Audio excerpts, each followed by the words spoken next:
할렐루야. 토요 하인나 새벽 예배 큐티에 나오신 여러분, 주님의 이름으로 사랑하고 축복합니다.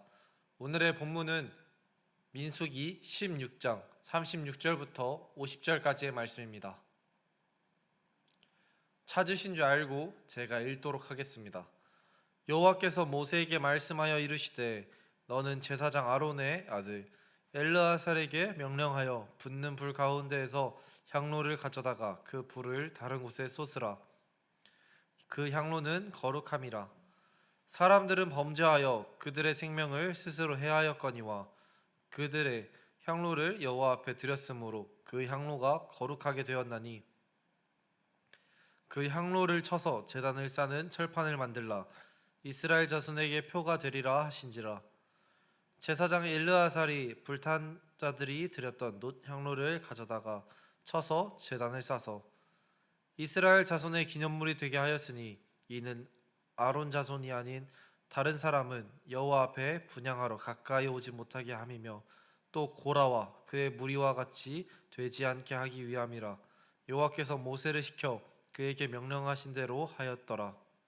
이튿날 이스라엘 자손의 온 회중이 모세와 아론을 원망하여 이르되 너희가 여호와의 백성을 죽였도다 하고 회중이 모여 모세와 아론을 칠 때에 회막을 바라본즉 구름이 회막을 덮었고 여호와의 영광이 나타났더라. 모세와 아론이 회막 앞에 이르매 여호와께서 모세에게 말씀하여 이르시되 너희는 이 회중에게서 떠나라. 내가 순식간에 그들을 멸하려 하노라 하시매 그 두 사람이 엎드리니라. 이에 모세가 아론에게 이르되 너는 향로를 가져다가 제단에 불을 그것에 담고 그 위에 향을 피워 가지고 급히 회중에게로 가서 그들을 위하여 속죄하라. 여호와께서 진노하였으므로 연병이 시작되었음이라. 아론이 모세의 명령을 따라 향로를 가지고 회중에게 달려간즉 백성 중에 연병이 시작되었는지라. 이에 백성들을 위하여 속죄하고 죽은 자와 산 자 사이에 섰을 때 연병이 그치느니라. 고라의 일로 죽은 자 외에 연병에 죽은 자가 14,700명이었더라. 연병이 그침에 아론이 회막문 모세에게로 돌아오니라. 아멘. 저는 오늘의 말씀에서 삶과 죽음의 자리로 부르시는 하나님에 대해 묵상하게 되었습니다. 오늘의 본문은 하나님께서 불순종하고 반역한 이스라엘 백성들을 심판하신 이후의 사건이 나타난 그 다음 사건입니다. 이스라엘 백성들은 하나님께 드릴 향로에 다른 불을 담아 가지고 온 고라와 250명의 추종자들이 여호와의 불이 그들을 집어삼키는 것을 직접 바라보았습니다. 또한 다단과 아비람과 그의 추종자들이 반역을 꾸몄기에 땅이 갈라지고 그 속에 잡아먹히게 되는 그러한 모습도 바라보게 되었습니다. 이러한 장면들을 보았음에도 어리석은 이스라엘 백성들은 직접 눈으로 바라보았음에도 큰 교훈을 깨닫지 못했습니다. 오히려 41절의 말씀을 보면 이스라엘 백성은 이런 사건이 있은 지 이튿날에 모세와 아론을 원망하면서 너희가 여호와의 백성을 죽였도다 라고 원망하기 시작합니다. 하나님은 이러한 이스라엘 백성들을 바라보았습니다. 이스라엘 백성들은 이전에 고라 사건과 다단과 아비람 사건을 보고서도 하나님께 반역한 사람들에 대한 잘못이 아니라 그들의 잘못된 행위를 바라본 것이 아니라 그저 하나님의 심판이라는 현상만 바라보았고 그 심판의 결과로 그 사람들이 죽었음을 바라보았기 때문입니다. 이러한 죽음을 바라본 사람들은 두려움만 느꼈고 이들은 하나님께 따지지 못해 애먼 모세와 아론을 찾아와서 그들의 죽음에 대해 따지고 책임을 묻기 시작합니다. 결국 이러한 이스라엘 백성들의 모습은 이전에 나타났던 고라와 다단, 아비람처럼 똑같은 반역의 모습을 나타내고 있는 것입니다. 이 시간 하나님은 모세와 아론을 향한 이스라엘 백성들의 원망을 듣고 계셨습니다. 일촉즉발의 상황 가운데서 하나님은 그저 바라보고 계셨습니다. 이런 상황 가운데 모세와 아론은 그저 하나님의 임재를 기다리며 하나님을 의지하며 하나님이 거하시는 회막만 바라보고 있었습니다.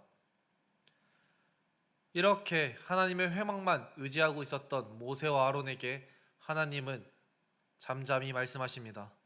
내가 저 정신 차리지 못하고 있는 이스라엘 백성들을 모두 멸할 테니 회중으로부터 멀리 떠나라 라고 말입니다. 분노가 담겨있는 하나님의 말씀을 들은 모세와 아론은 회중으로부터 떠나고 멀리 도망갔어야 맞는 말입니다. 그러나 분노가 담긴 하나님의 음성을 들었음에도 모세와 아론은 회중으로부터 떠나지 않고 오히려 그 자리에 엎드리기 시작합니다. 이미 하나님의 심판은 내려졌습니다. 더 이상 돌이킬 수 없는 상황이 되었습니다.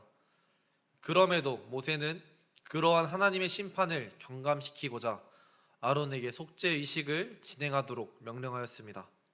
아론은 이러한 모세의 명령을 따라 향로를 가지고 제단의 불로 향을 피운 후에 회중들 사이에서 속죄 의식을 진행하기 시작합니다. 여러분이 생각하기에 아론이 속죄를 하기 위해 달려간 곳이 어디인 것 같습니까?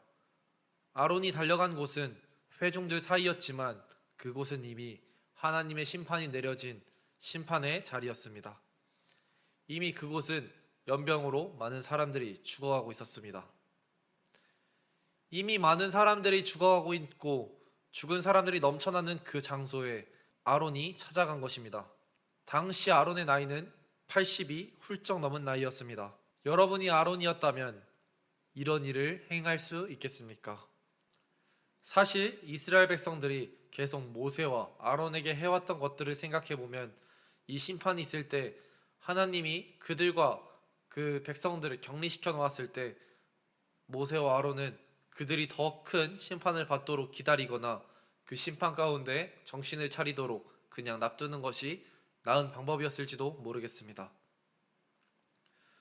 우리에게 익숙한 전염병인 코로나 그 질병이 시작되었을 때 당시 초반에는 우리가 코로나 환자 한 명이 나왔더라도 무슨 큰일이 일어날 것처럼 이야기하고 두려워하며 코로나 환자들과 멀리 떨어지고자 했습니다. 또한 그들을 정죄하고 그들의 어떠한 문제가 있는 것이 아닌지 우리는 그렇게 생각해 왔습니다. 이런 질병이 있을 때 나이가 많아지면 건강에 더 위험해지기 때문에 나이가 많은 사람들은, 건강이 취약한 사람들은 이러한 질병과 멀리 떨어져 거리를 유지하기도 했습니다. 그러나 이미 80세가 훌쩍 넘었던 아론은 이 상황 가운데 백성을 걱정하는 마음으로 그 전염병이 득실거리는 곳에 찾아가 하나님께 속죄 의식을 드리기 시작했습니다. 성경은 아론이 지금 서 있는 이 자리를 죽음과 산자 사이라고 말하고 있습니다.